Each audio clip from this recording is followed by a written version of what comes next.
If you've ever shared what you were really thinking and been met with blank stares, confusion, or the comment, "You're overthinking it," this video will finally explain why. What I'm about to reveal isn't just about communication, it's about the fundamental disconnect between how deep thinkers experience reality and how most people do. There's a particular kind of loneliness that comes not from being physically alone, but from being constantly misunderstood. It's the loneliness of speaking a language no one else seems fluent in, of seeing connections others don't see, of feeling emotions at depths others don't reach. Deep thinkers live in this space constantly. They're not trying to be difficult, they're not trying to complicate things, they're simply operating from a different level of awareness, and that difference creates a gap that feels impossible to bridge. The tragedy is that deep thinkers are often labeled negatively for the very qualities that make them valuable. They're called too intense, too serious, too complicated, or too much. But the reality is they're not too much of anything. They're simply more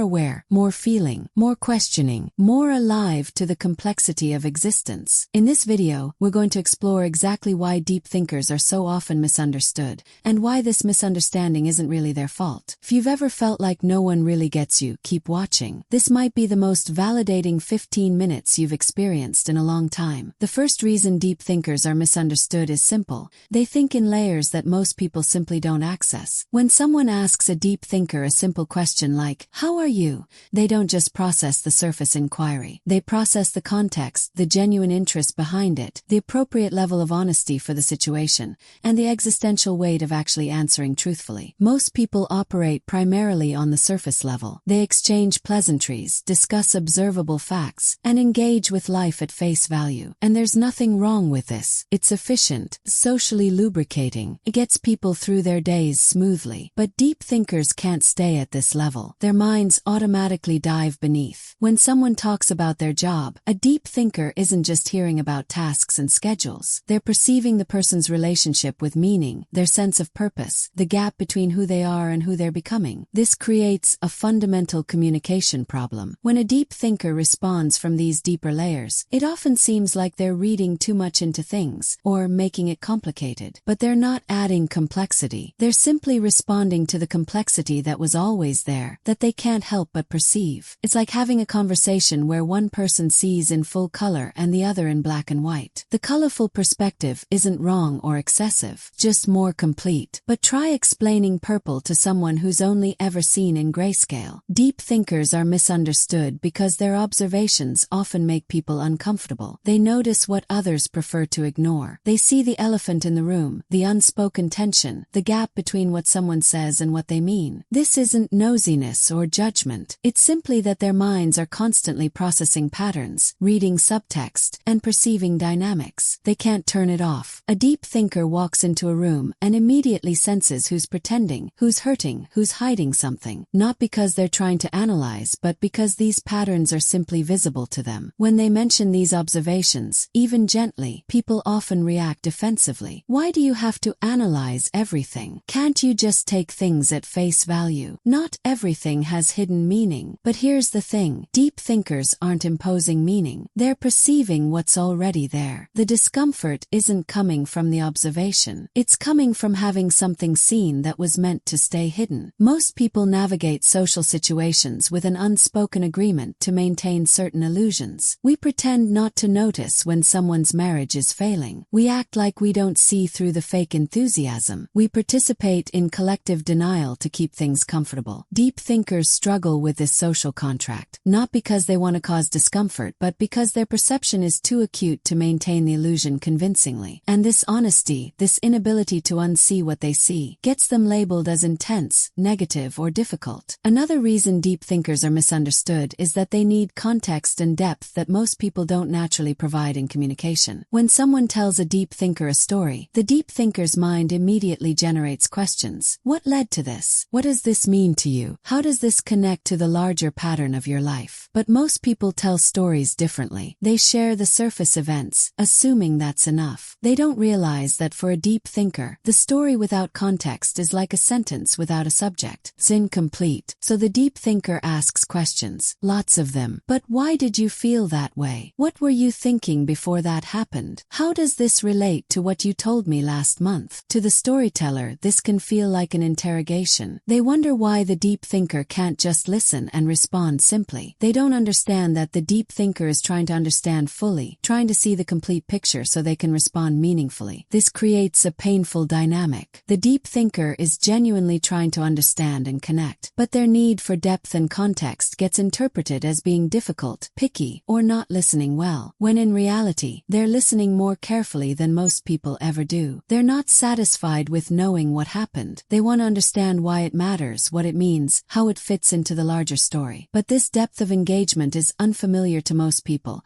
so it gets misread as something problematic rather than what it actually is: a deeper form of care and attention. Deep thinkers are often misunderstood because they process at a different pace than most people. Sometimes they're slower, needing time to consider all the angles, weigh the implications, sit with the complexity. Other times they're faster, making connections and seeing conclusions while others are still on step one. This mismatch in processing speed creates misunderstanding in both directions. When a deep thinker needs time to think before responding, others might interpret this as indecisiveness, lack of confidence, or not caring enough. The cultural expectation is for quick responses, immediate reactions, fast opinions. But deep thinkers can't operate this way authentically. When asked what they think about something complex, they often need time to actually think, to consider, to examine from multiple angles, to arrive at a response that actually reflects their true perspective, rather than just a reflexive reaction. Conversely, when deep thinkers make rapid connections that others don't see, they can come across as making leaps in logic, being random, or not making sense. They'll mention something that seems unrelated but is actually connected through a chain of associations that happened instantly in their mind but that they didn't articulate out loud.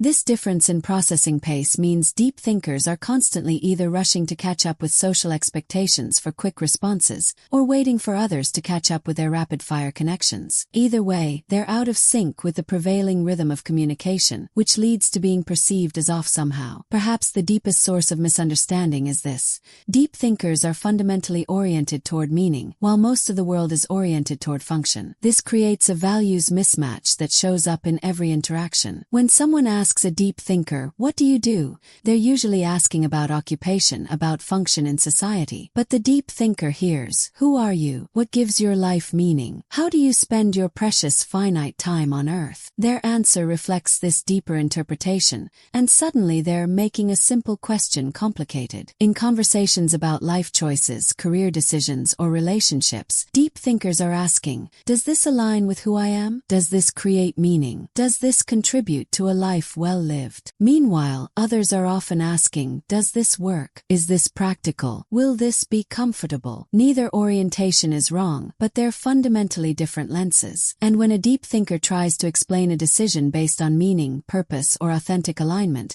it often sounds impractical, idealistic, or unrealistic to those focused on function and practicality. This leads to deep thinkers being seen as difficult, picky, never satisfied, or making things harder than they need to be. But they're not trying to be difficult. They're trying to live meaningfully. They're trying to make choices that align with their values rather than just choices that work on paper. The world is built for function and efficiency. Deep thinkers are searching for significance and truth. This mismatch means they're constantly swimming against the current, and that resistance gets interpreted as a character flaw rather than a different set of priorities. Deep thinkers are also misunderstood because their emotional responses often don't match what others expect. They might feel deeply moved by something others find trivial. They might be unmoved by something that's supposed to be exciting. Their emotional landscape is complex and nuanced in ways that don't fit standard social scripts. When everyone else is celebrating something, a deep thinker might be feeling the bittersweet awareness of time passing,